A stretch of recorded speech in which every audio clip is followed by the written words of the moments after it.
Hello नमस्कार. All exam कट्टा या ऑनलाईन प्लॅटफॉर्मवर भविष्यातील प्राध्यापकांचं सहर्ष स्वागत. बघा, आपण मागील काही दिवसापासून महत्त्वाचे ते अति संभाव्य प्रश्न विश्लेषण पाहत आहोत. पण आजच्या व्हिडिओमध्ये आपण थोडं वेगळ्या पद्धतीनं जाणार आहोत, ज्यामध्ये एमपीएससी त्याचबरोबर सेट नेट एक्झाम 2026 साठी महत्त्वाचे ते संभाव्य ते अतिसंभाव्य प्रश्न विश्लेषण, पण घटकानुसार. म्हणजेच काय, तर जो आपला पहिला घटक आहे राजकीय सिद्धांत, पॉलिटिकल थेरीज, या घटकावरचा अभ्यासक्रम आणि त्यावर प्रश्न कसे विचारले जाऊ शकतात याबद्दल आपण सविस्तर विश्लेषण करणार आहोत. आपण जर या चॅनलला नवीन असाल तर निश्चितच चॅनलला सबस्क्राईब आणि व्हिडिओ आवडल्यानंतर लाईक करायला विसरू नका. त्याबरोबर जर तुम्हाला ऑल एक्झाम कट्टा ॲपच्या माध्यमातून पॉलिटिकल सायन्सची परिपूर्ण मार्गदर्शन कोर्स उपलब्ध आहे, त्यानंतर टेस्ट सिरीज उपलब्ध आहेत, त्यासाठी तुम्हाला आजच ऑल एक्झाम कट्टा ॲप गुगलवर किंवा गुगल प्ले स्टोअरवरून तुम्ही डाउनलोड करू शकता. चला तर मग वेळ न घालवता आपल्या महत्त्वाच्या मुद्द्याकडे जाऊया. मित्रांनो, आपण अभ्यास करत असताना अभ्यास कसा करतोय, कारण आपल्या सर्वांना माहिती आपल्याला 10 घटक आहेत. 10 घटकानुसार आपल्याला अभ्यास करणं गरजेचं आहे. कोणताही घटक आपल्याला स्किप करता येणार नाही. प्रत्येकच घटक परीक्षेच्या दृष्टिकोनातून महत्त्वाचा आहे आणि प्रत्येक घटकावर साधारणतः 10 प्रश्न हे विचारले जातात. म्हणजे प्रत्येक घटक आपल्याला 10 गुणवले 2 म्हणजे प्रत्येक प्रश्न हा 2 मार्कासाठी असतो. म्हणजे 20 गुण आपल्याला कोणताही एक एक घटक आपल्याला मिळून देणार आहे. जसं आपण पाण्याचा तांब्या भरून घेतो, पण पाणी पित असताना एक एक घोट पितो. आपण सर्व पाणी पिल्यानंतर आपल्याला ते पचेल का किंवा तोंडात जाईल का, नाहीये.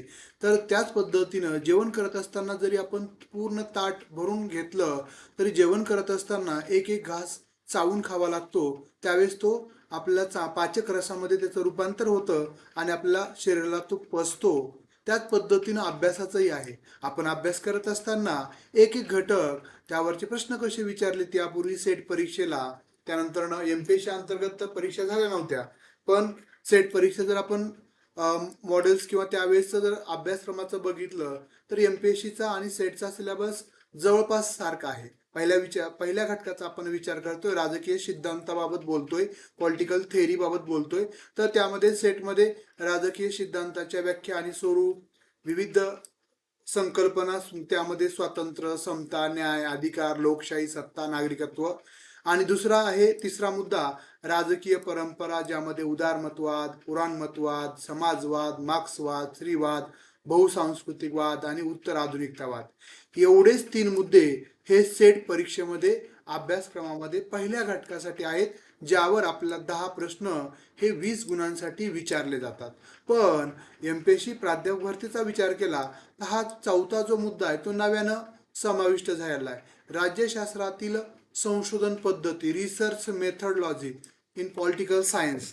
तर यामध्ये हा नव्यानं मुद्दा निश्चितच याच्यावर प्रश्न विचारले जाणार आहेत. 4 मुद्दे झाले. साधारणतः एका मुद्द्यावर, उपमुद्द्यावर 3ही प्रश्न विचारले जाऊ शकतात किंवा 2 प्रश्न किंवा 1 प्रश्न विचारला जाऊ शकतो. तर आपण बघूयात याच्यावरचे संभाव्य ते अतिसंभाव्य प्रश्न. तुम्हाला समजलं असेल की कशा पद्धतीनं अभ्यासक्रम आहे या घटकाचा आणि या घटकावर प्रश्न कशा पद्धतीनं विचारले जाऊ शकतात. आपण याची तयारी करत असताना घटक वाईज जर केली तर आपल्याला आणखी सोपं जातं. त्यावरचा पहिला प्रश्न आहे, राजकीय सिद्धांताचा कोणता दृष्टिकोन प्रामुख्यानं काय आहे ऐवजी काय असावे यावर लक्ष केंद्रित करतो आणि मूल्य, नैतिकता, नैतिक मानकावर भर देतो. अनुभवजन्य दृष्टिकोन, वर्तनवादी दृष्टिकोन, प्रमाणक आदर्शवादी दृष्टिकोन, उत्तर वर्तनवादी दृष्टिकोन. तर योग्य उत्तर काय असणार आहे, तर योग्य उत्तर आहे पर्याय क्रमांक सी. म्हणजे काय, तर प्रमाणक किंवा आदर्शवादी दृष्टिकोन. कशा संदर्भात, राजकीय सिद्धांताचा कोणता दृष्टिकोन काय आहे याच्यावेळी काय असावे, तर यासाठी आदर्शवादी दृष्टिकोन आहे. तर हा दृष्टिकोन काय सांगतो, प्रमाणक किंवा आदर्शवादी दृष्टिकोन हा मूल्यांकन आधारित असतो. यात राजकीय संस्था आणि मानवी वर्तनाचे मूल्यांकन काय असावे या निकषावर केले जातं. प्लेटो, अरिस्टॉटल, हॉब्स, कांट हे आधुनिक या दृष्टिकोनाचे समर्थक आहेत. या उलट अनुभवजन्य आणि वर्तनवादी दृष्टिकोन काय आहे म्हणजे त्यावर भर देत असतात. अशा पद्धतीनं पहिल्या प्रश्नाचं योग्य उत्तर होतं सी पर्याय. तर त्यानंतर दुसरा प्रश्न आहे, तर बघा, राज्याच्या बहुसत्तावादी सिद्धांतानुसार सार्वभौमत्व हे टिंबटिंब असतं. तर योग्य उत्तर काय आहे? निरंकुश आणि अविभाज्य असते, जे केवळ राज्यातच समावलेले असते. ब. विविध सामाजिक, आर्थिक आणि राजकीय गटामध्ये विभागलेले आणि सामायिक केलेले असते. सी. भांडवलदार वर्गाच्या हातातील शोषणाचे साधन असते. डी. पूर्णपणे नोकरशाही उच्चभ्रूच्या हातात केंद्रित असते. तर दुसऱ्या प्रश्नाचं योग्य उत्तर आहे बी पर्याय. त्याचं विश्लेषण बघा. बहुसत्तावाद हा राज्याचा अद्वैतवादी सार्वभौमत्वाला विरोध करतो. लास्की आणि मॅकओव्हर यांच्या मते समाज हा विविध घटकांनी बनलेला आहे. त्यामुळं सार्वभौमत्व केवळ राज्याकडे नसून ते विविध सामाजिक, आर्थिक आणि व्यावसायिक गटामध्ये विभागलेले असावं. त्यामुळं मार्क्सवादी सिद्धांतात हे सर्व दर्शवलेलं आहे. त्यानंतर तिसरा प्रश्न आहे, प्रत्येकाला त्याचे न्याय हक्क देणे हीच निरंतर आणि शाश्वत इच्छा म्हणजे न्याय होय, अशी न्यायाची व्याख्या कोणी केली? Plato, Aristotle, Ulpian Roman jurist, John Rawls. बघा काय आहे प्रश्न, तर प्रत्येकाला त्याचे न्याय हक्क देणे ही निरंतर आणि शाश्वत इच्छा म्हणजेच न्याय होय, ही व्याख्या कोणी केलेली आहे?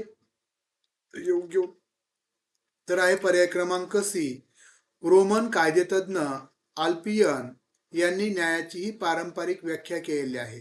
Justice is the content and the people will to render to each his due.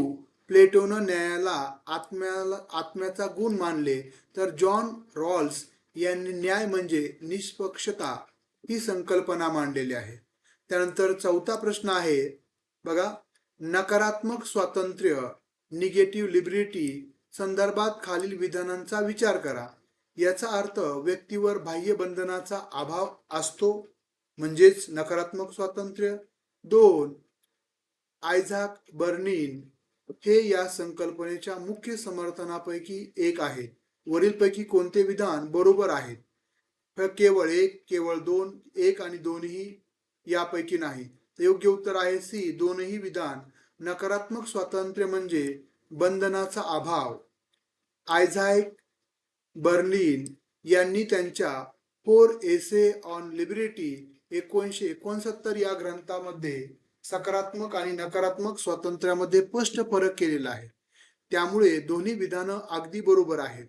पुढचा प्रश्न आहे 5वा, राजकीय शास्त्रातील वैधता ही संकल्पना खालीलपैकी कोणत्या पर्यायाद्वारे सर्वात चांगल्या प्रकारे समजून घेता येते? काय? वैधता राजकीय शास्त्रामधील बळाचा वापर करून कायद्याची अंमलबजावणी करण्याची राज्याची भौतिक क्षमता म्हणजे वैधता. बी. सत्तेचे नियम आणि निर्णय हे योग्य आणि न्याय आहेत अशी नागरिकांची श्रद्धा किंवा विश्वास. त्यानंतर सी. सरकार स्थापनेसाठी आवश्यक असलेली कायदेशीर कागदपत्रे. त्यानंतर हुकुमशहाने उपभोगलेली निरंकुश सत्ता. योग्य उत्तर काय आहे मग? तर योग्य आणि अचूक उत्तर आहे बी पर्याय, म्हणजे सत्तेचे नियम आणि निर्णय हे योग्य आणि न्याय आहे अशी नागरिकांची श्रद्धा किंवा विश्वास. तर याचं स्पष्टीकरण मॅक्स वेबर यांच्या मते वैधता म्हणजे अधिकारांचा किंवा सत्तेचा मिळालेली स्वीकृती होय, जेव्हा नागरिक स्वेच्छेने शासनाचे आदेश पाळतात कारण त्यांना ते शासन कायदेशीर व न्यायी वाटतं, तेव्हा त्यांना त्या सत्तेला ते वैधता व्हॅलिड असं मानतात. पुढचा प्रश्न आहे 6वा, कोणती राजकीय विचारधारा राज्याला एक अनावश्यक अनिष्ट मानते आणि राज्यविहीन समाजाचा पुरस्कार करते? हुजूरवाद, सनातनवादी, अराजकतावाद, मूलग्रामी समाजवाद, उदारमतवाद, फॅसिझम. तर 6व्या प्रश्नाचं योग्य आणि अचूक उत्तर काय आहे? बी पर्याय, म्हणजे अराजकतावाद. पर्याय क्रमांक बी बरोबर आहे. तर अनावश्यक किंवा अनिष्ट मानते राज्यविहीन समान समाजाचा पुरस्कार करतात म्हणजे अराजकतावाद. पुढचा प्रश्न आहे 7वा. बघा, राज्यकर्ता वर्ग सत्ता टिकवून ठेवण्यासाठी सांस्कृतिक संस्थांचा कसा वापर करतो हे स्पष्ट करणारी सांस्कृतिक वर्चस्ववाद ही संकल्पना कोणी मांडली? Karl Marx, Antonio Gramsci, Vladimir Lenin, Louis Althusser. तर योग्य उत्तर काय आहे 7व्या प्रश्नाचं? अचूक आणि योग्य उत्तर आहे पर्याय क्रमांक बी म्हणजेच अँटोनी ग्राम्शी. राज्यकर्ता वर्ग सत्ता टिकून ठेवण्यासाठी सांस्कृतिक संस्थांचा कसा वापर करतो हे स्पष्ट करणारं सांस्कृतिक वर्चस्ववाद ही संकल्पना अँटोनियो ग्राम्शी यांनी मांडलेली आहे. पुढचा प्रश्न, याचं सविस्तर विश्लेषण दिलंय जे तुम्हाला पीडीएफ मध्ये उपलब्ध होणार आहे. ते पीडीएफ आपण आपला जो क्लासचा ग्रुप आहे राज्यशास्त्राचा त्यावर तुम्हाला पाठवले जातील, त्यामुळे मी स्पष्टीकरण वाचत नाहीये. त्यानंतर 8वा प्रश्न आहे, स्त्रीवादाची कोणती शाखा असे मानते की पितृसत्ता हेच महिलांच्या शोषणाचे मुख्य आणि मूलभूत कारण आहे आणि ती समाजाच्या मूलगामी पुनर्रचनेची मागणी करते?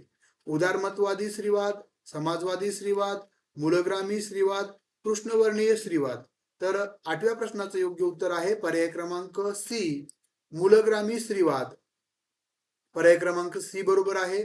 पुढचा 9वा प्रश्न आहे, अथळ पर्यावरणवाद हा गहन पर्यावरणवादापेक्षा वेगळा आहे कारण अथळ पर्यावरणवाद कोणत्याही प्रकारच्या तंत्रज्ञानाचा नकार करतो. बी, मानव केंद्री आहे ज्याचा उद्देश मानवाच्या कल्याणासाठी निसर्गाचं रक्षण करणं हा आहे. सी पर्याय सर्व सजीवांना समान आंतरिक मूल्य देतो. डी, राज्य संस्था पूर्णपणे नष्ट करण्याचा पुरस्कार करतो. योग्य उत्तर आहे बी. त्याचं सविस्तर विश्लेषण या ठिकाणी दिलेलं आहे, कुणी मांडलाय, कशा पद्धतीने मांडलाय. त्यानंतर आपण 10व्या प्रश्नाकडे आलेलो आहोत. बहुसांस्कृतिकवाद हे धोरण प्रामुख्याने कशाला चालना देते? अल्पसंख्याक संस्कृतीचे बहुसंख्याक संस्कृतीमध्ये विलीनीकरण करणे. बी, मेल्टिंग पॉट मॉडेल जिथे सर्व संस्कृती मिसळून एक संघ संस्कृती बनते. सी, सांस्कृतिक विविधतेची मान्यता सामावून घेणे आणि तिचे जतन संरक्षण करणं. डी, धार्मिक अल्पसंख्याकांना राजकीय सहभागापासून वगळणे. तर योग्य उत्तर काय आहे पर्याय क्रमांक सी, म्हणजेच काय तर सांस्कृतिक विविधतेची मान्यता समजावून घेणे आणि तिचे जतन किंवा संरक्षण करणं. पर्याय क्रमांक सी बरोबर आहे. त्याचं सविस्तर विश्लेषण या ठिकाणी दिलेलं आहे. पुढचा 11वा प्रश्न आहे, उत्तर आधुनिकतावादाचे वर्णन करण्यासाठी महान कथानाविषयीचा अविश्वास हा प्रसिद्ध शब्दप्रयोग कोणत्या उत्तर आधुनिकतावादी विचारवंतानं केला? मिशेल फुको, जाक डेरिडा, जीन फ्रान्सवा लिओटार्ड, रिचर्ड रॉकिटिक. योग्य उत्तर काय आहे पर्याय क्रमांक सी, म्हणजेच लिओटार्ड यांनी त्यांच्या ग्रंथामध्ये हे वाद मांडलेला आहे, उत्तर आधुनिकतावाद त्याची व्याख्या केलेली आहे. त्यानंतर पुढचा प्रश्न आहे, राजकीय शास्त्रातील संशोधन पद्धतीमध्ये गृहीतक परिकल्पना ज्याला हायपोथेसिस असं म्हणतो म्हणजे नेमके काय? बघा, हा प्रश्न आपल्याला एमपीएससी अंतर्गत प्राध्यापक भरती अधिव्याख्यासाठी जो 4था मुद्दा समाविष्ट केला अभ्यासक्रमामध्ये पहिल्या घटकामध्ये त्यावर आधारित आहे. तर सिद्ध झालेल्या वैज्ञानिक नियम.